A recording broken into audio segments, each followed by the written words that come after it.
क्या एक बार फिर चीनी सैनिकों की हड्डियां टूटेंगी?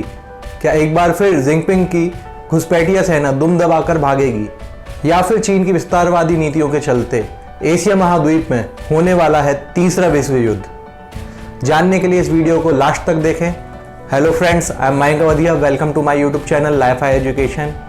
अगर आप आज इस चैनल पर फर्स्ट टाइम विजिट किए तो please subscribe and hit the bell icon ताकि मेरे आगे आने वाले वीडियोस की नोटिफिकेशंस आपको मिलते रहें। तो शुरू करते हैं वीडियो। 15 और 16 जून की रात जो घटना LAC पर हुई, उसके बाद से पूरे भारत का गुस्सा चीन को लेकर बढ़ चुका है। पूरे देश में बॉयकॉट चाइना की मुहिम चल रही है। उस झड़प में हमारे वीर सैनिकों ने लगभग 40 से 50 चीनी सैनिकों को मौत के घाट उतार दिया। और इन सब के बाद भी चाइना हमारे पड़ोसियों को लुभाकर हमें चारों तरफ से घेरने की कोशिश कर रहा है। हाल ही में उसने बांग्लादेश के प्रोडक्ट्स में भी 97% टैरिफ कम कर दिया है। पर इस समय चाइना के जितने दुश्मन तैयार हो चुके हैं उतने शायद ही किसी के हों। चाइना इस वक्त सिर्फ भारत से ही नहीं और भी कई देशों से किसी न किसी विवाद पर उलझा हुआ है, चाहे वो देश हो ताइवान, ऑस्ट्रेलिया या जापान। हाल ही में आई खबरों से पता चलता है कि जापान ने भी अपनी पैट्रियोटिक PAC-3 बैलिस्टिक मिसाइल को चाइना के तरफ फेस करके डिप्लॉय कर दिया है। युद्ध के आसार को देखते हुए काफी देश चाइना के अगेंस्ट आकर खड़े हो चुके हैं। अब आप सोच रहे होंगे कि भारत और चाइना के विवाद में जापान को क्या लेना देना, वो क्यों दे रहा है भारत का साथ। दरअसल चीन की घेराबंदी साउथ चाइना सी में भी करी जा रही है और उसकी कमर यहाँ भी तोड़ने की तैयारी करी जा रही है। भारत, ऑस्ट्रेलिया, जापान और अमेरिका क्वाड ग्रुप के मेंबर हैं, जिसके चलते अगर चीन भारत के साथ युद्ध छेड़ता है तो क्वाड ग्रुप के मेंबर भी भारत के साथ आकर खड़े हो सकते हैं। अब ये क्वाड ग्रुप है क्या? दरअसल 2007 में जापान ने क्वाड ग्रुप बनाने का प्रस्ताव रखा था, जिसे अमेरिका, ऑस्ट्रेलिया और भारत ने स्वीकार कर लिया था। उसके बाद से 10 साल तक ये ग्रुप इनएक्टिव रहा और 2017 से अभी तक इस ग्रुप की कंटिन्यूअसली बैठक जारी है। इस मीटिंग में पहली बार न्यूजीलैंड, साउथ कोरिया और वियतनाम भी शामिल हुए थे। इस ग्रुप का मेन मकसद चाइना के बढ़ते दबदबे को कंट्रोल करना है।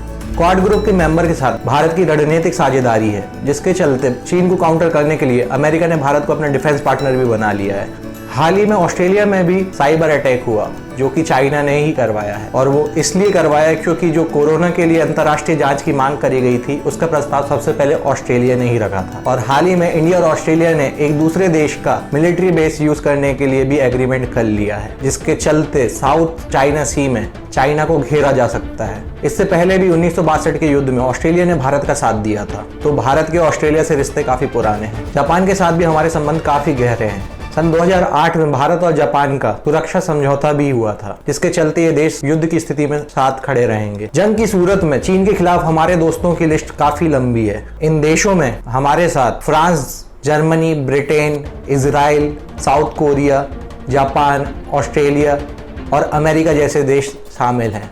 वहीं चीन की तरफ पाकिस्तान और नॉर्थ कोरिया जैसे देश शामिल हैं, जो इन देशों का मुकाबला कभी नहीं कर सकते। इन्हीं सब टेंशंस के बीच में चीन ने अपनी पकड़ साउथ चाइना सी में मजबूत करना शुरू कर दी है। अपनी विस्तारवादी नीति के चलते पहले तो उसने ताइवान पर अपना हक बताया और उसके बाद अब जापान के सेनकाकू आइलैंड को अपना हिस्सा बता रहा है, जो कि 1972 के वक्त से जापान के अधिकार क्षेत्र में है और जापान की ही आर्मी वहां डिप्लॉयड है। चीन का कहना है कि ये हिस्सा चीन के अंदर आता है और जापान को इसमें अपना अधिकार छोड़ देना चाहिए। इतना ही नहीं, चीन की कम्युनिस्ट पार्टी ने जापान को सैन्य कार्रवाई तक करने की धमकी दे डाली है, जिसके चलते जापान ने अपनी और ज्यादा आर्मी वहां उतार दी है। ऐसी स्थिति में अगर चीन को वो हिस्सा चाहिए है तो उसे जापान से युद्ध करना पड़ेगा, और जापान से युद्ध करना मतलब सीधे सुपर पावर अमेरिका को चुनौती देना, क्योंकि अगर चीन और जापान का युद्ध होता है तो अमेरिका बिल्कुल बीच में आएगा। अब आपके दिमाग में एक सवाल आ रहा होगा कि जापान और चीन का अगर युद्ध होता है तो अमेरिका क्यों आएगा बीच में? दरअसल सेकेंड वर्ल्ड वॉर के बाद 1951 में जापान और मित्र देशों के बीच सैन फ्रांसिस्को में एक संधि होती है, जिसके चलते जापान की रक्षा की जिम्मेदारी अमेरिका की है। अमेरिका ने तो यहाँ तक बोल दिया कि जापान पर हमला अमेरिका पर सीधा हमला माना जाएगा। तो अगर इस संधि के चलते कभी भी कोई देश अगर जापान पे हमला करता है तो उसे अमेरिका को फेस करना पड़ेगा। अब इतने सारे देशों से दुश्मनी के चलते अगर चीन भारत से एक फ्रंट पर युद्ध छेड़ता भी है तो दूसरे फ्रंट पर बाकी सारे देश चीन पर अटैक कर देंगे, जिसको झेल पाना चीन के बस की बात नहीं, ताकि चीन को ऐतिहासिक सबक सिखाया जा सके और चीन दोबारा ये गुस्ताखी करने की गलती ना कर सके। पर अगर ये स्थिति बन जाती है तो तीसरे विश्व युद्ध को दुनिया की कोई ताकत नहीं रोक सकती, क्योंकि जितनी कंट्रीज हैं मोस्टली न्यूक्लियर कंट्रीज हैं। तो मैं यही आशा करता हूँ कि चीन अपनी चालबाजी को रोके और सही रास्ते पर आ जाए। मिलते हैं अगले वीडियो में। जय हिंद।